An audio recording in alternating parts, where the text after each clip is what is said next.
These ballots were uploaded before the system was even online, Eli said live. If that timestamp is real, this election is already invalid. The screen light hit his face like daylight, even though it was close to midnight. He adjusted the mic. Small click, breath caught in his throat. The cursor blinked. His voice came out steady, almost too calm for what was about to happen. "All right," he said quietly. "This is real data. County Archive, public access." A chat box on the side started to fill, slow at first, then faster. "Where's this from? Is this legal? Dude, show timestamps." He didn't answer, just clicked a file name. Precinct_27_batch3. PDF. The image popped up, grainy, gray, full of black signatures stacked in neat lines. He zoomed in. The cursor dragged across one signature, then another. Perfect overlap. The same name, same pin angle, identical pixels. He ran the script. The tool drew bright green boxes around every match, dozens of them, appearing like blinking lights. The keyboard clicked fast, steady. The sound was clean, mechanical, too precise to feel human. Someone in chat typed, "Holy hell, they copied votes." Then another, "This can't be real." Eli just leaned back. "It's real," he said. "Every file has metadata, upload time, author tag, IP stamp." He opened the console log.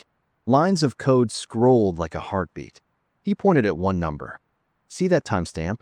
It's 3 minutes before the county network came back online." The chat froze for a second. Then it exploded. Screenshots started flying through Twitter, Discord, local threads. Someone dropped the stream link to a news reporter. Eli didn't look up. He just kept verifying. His tone never shifted, even when viewers crossed 10,000. He wasn't chasing attention. He was chasing clean data. Behind him, the fridge clicked on, a quiet hum that filled the silence between lines of code.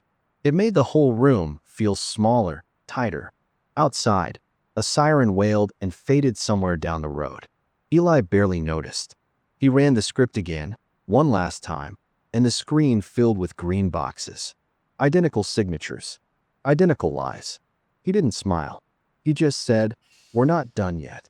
The next morning, his inbox was chaos. Reporters, activists, strangers with half-baked theories. Everyone wanted the code. Notifications stacked faster than he could clear them. He ignored them all. The repo was already public. The truth didn't need PR, and noise only blurred the signal. He poured black coffee into a chipped mug, the kind with a fading NASA logo, and sat back down. The same window was still open, his stream dashboard, now filled with thousands of comments, most unreadable noise. A few stood out.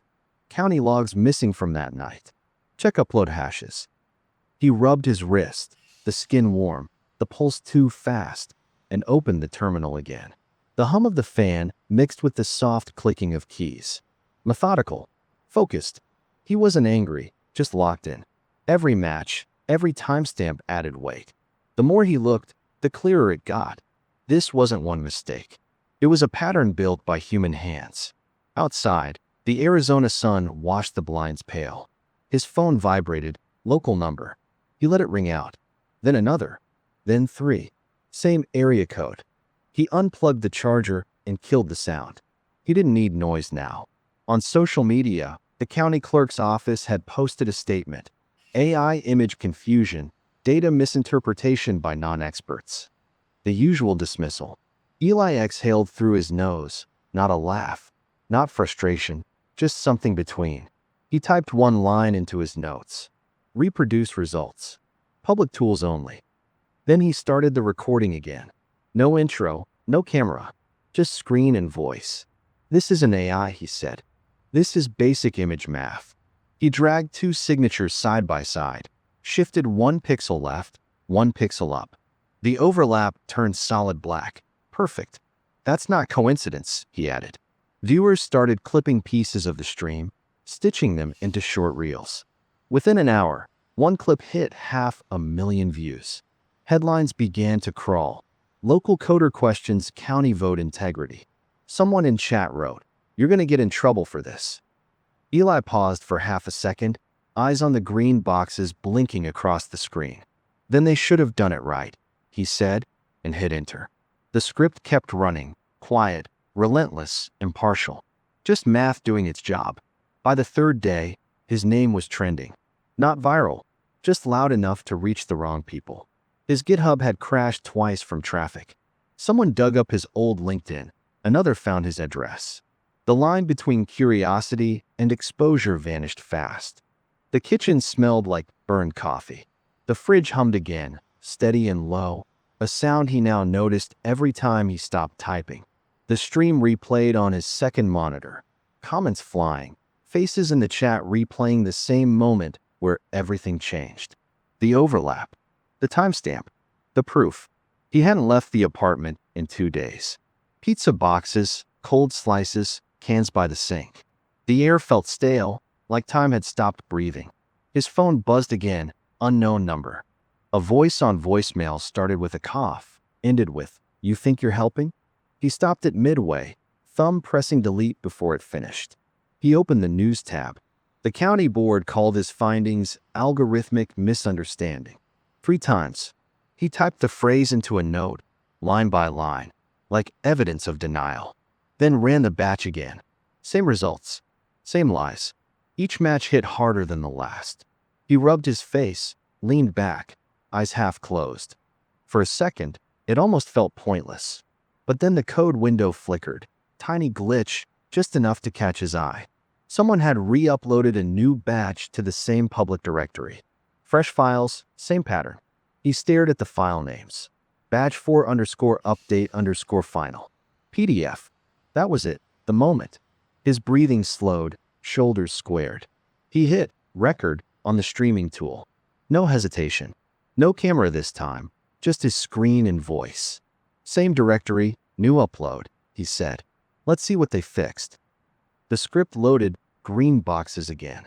Except now there was a new layer, metadata pointing to an internal machine ID. The county office network. He zoomed in, highlighted the tag, and stopped talking. The silence stretched 3 full seconds. In the background, the fridge clicked off. Total quiet. Then the chat started moving, faster, sharper. That's proof. Call the media. Don't stop streaming. He didn't. The stream kept rolling. His eyes didn't blink. The view count hit 20,000 before he even noticed. The chat was a blur, screenshots, links, usernames tagging reporters. Someone wrote, "The county site just went offline." Another, "They're watching this right now." Eli didn't react. His hands moved faster, windows opening and closing in rhythm. "This is the original data set," he said quietly. "Watch the metadata on this line." He highlighted a string of numbers, upload time, user ID, terminal hash. Each one tied to the county's internal system. The pattern was impossible to deny now. The stream delay caught up. Viewers started echoing the same realization seconds later. Wait, those uploads were after the deadline. They faked the entire batch. The words filled the screen like falling code. Outside, sirens again, closer this time, bouncing through the narrow Tucson streets. He barely heard them.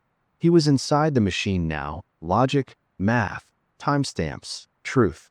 His voice never rose, never shook. "Every altered file has the same machine ID," he said. They didn't even change the tag.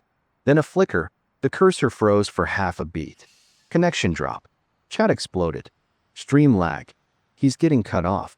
He glanced at the upload meter. Stable. The pause wasn't the network, it was him. For a second, he thought about stopping, saving what he had, walking away. He didn't. He took one slow breath, hit enter again. The console printed a final line. Match. 132 duplicates detected. The silence that followed was heavy, almost physical. His own reflection stared back at him from the dark part of the screen. Someone in chat wrote, "It's over. They're done." Someone else replied, "Send it everywhere." Eli clicked export log. The file compiled. A small green bar crawled across the screen, 1 pixel at a time. He leaned forward, watching it like a fuse. When it hit 100%, he whispered, "Done." The system beeped once, soft and sharp. The upload went live automatically, archived, mirrored, untouchable. The chat froze. Then it exploded. By morning, the story had left his hands. News anchors were already looping the same clip, the one where the green boxes lit up across the screen like fireworks. Words like data whistleblower and election probe filled headlines. Eli didn't watch any of it. The apartment was quiet, the kind of quiet that hums. His laptop fan had stopped, leaving only the buzz of the fridge and the faint tick of the wall clock. He sat barefoot at the desk, a half-finished line of code waiting on the screen. He scrolled through his logs one last time. The files were backed up in 5 locations now: cloud, mirrors, public repositories. Out of reach, even from him. He wasn't proud, just tired. Outside, the desert morning glared through the blinds. A reporter called again, then another. He let the phone ring out. The truth didn't need commentary. Then a notification popped on his monitor, a local live stream. The county press conference. Same room he'd seen in photos, same beige backdrop, same official faces trying to sound calm. And there, in the corner of the frame, 2 deputies leading someone away in a gray suit. No handcuffs, just a quiet escort past the cameras. Eli watched for exactly 7 seconds. Then he closed the tab. He opened his code window again, found the last comment he'd left unfinished, and typed the final line. He wrote quietly, "Because sunlight fixes everything." He hit save. The cursor blinked once and went still. He leaned back, rubbed his eyes. For the first time in days, his body remembered how to breathe. The fridge hummed, steady, even, the only sound left in the room. It felt like the world exhaling with him. Somewhere outside, a delivery truck rolled past, metal rattling softly against asphalt. Life resuming. Eli stood up, stretched, and turned off the monitor. The room dimmed to a soft gray. For a second, the reflection of the screen still glowed in the window, then faded. The data was clean. The code would keep running. That was enough.